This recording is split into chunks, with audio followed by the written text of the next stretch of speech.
La priorité nationale. Et pour permettre qu'un certain nombre d'allocations soient réservées aux Françaises. La priorité nationale, clé de voûte du programme de Marine Le Pen.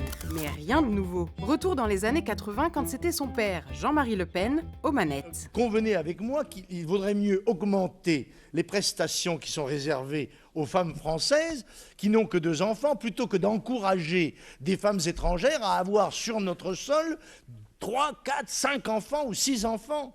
Et c'est la raison pour laquelle le Front National propose, et nous aurons peut-être l'occasion d'y revenir dans le cadre des propositions concrètes que nous voulons faire, que les services sociaux soient en quelque sorte séparés entre Français et étrangers. 1985, la formule préférence nationale n'est pas encore lâchée, mais l'idée est là. Elle sera théorisée quelques mois plus tard par Jean-Yves Le Gallou dans un livre. Dans ce livre, j'essaye non seulement d'apporter un diagnostic, mais de montrer qu'il y a des solutions au problème de l'immigration. Le concept était né. Selon l'essayiste, membre du Front National, priver les étrangers des aides sociales serait un moyen de pression pour les inciter à quitter la France. À partir de cette date, les cadres du parti d'extrême droite feront de cette théorie leur credo. 1988. J'établis le principe de la préférence nationale dans le travail, c'est-à-dire que les Français auront du travail en priorité et les Européens, en vertu de nos accords, la priorité aussi dans les services sociaux, dans l'attribution des HLM, dans la politique familiale. 2006. Nous devons rendre aux Français leurs privilèges dans leur propre pays, et ceci passe par la préférence nationale.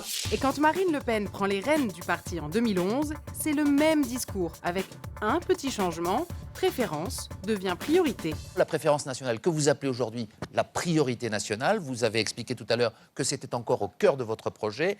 Avec exactement les mêmes arguments que son père. Ma philosophie est la suivante. Ceux des étrangers qui veulent venir sur notre territoire doivent subvenir à leurs propres besoins. Alors comment mettre en place cette priorité nationale? Car de fait, elle instaure un principe de discrimination contraire à la Constitution.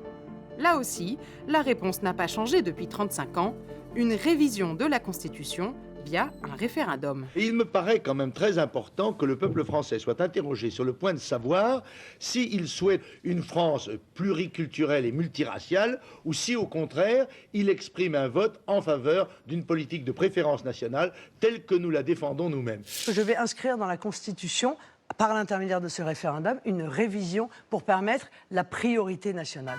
Mais pour faire appel à l'article 89 qui pourrait modifier la Constitution, il faut que la question de ce référendum soit validée par le Sénat et l'Assemblée nationale à la majorité absolue. Un détail qui risque de bloquer.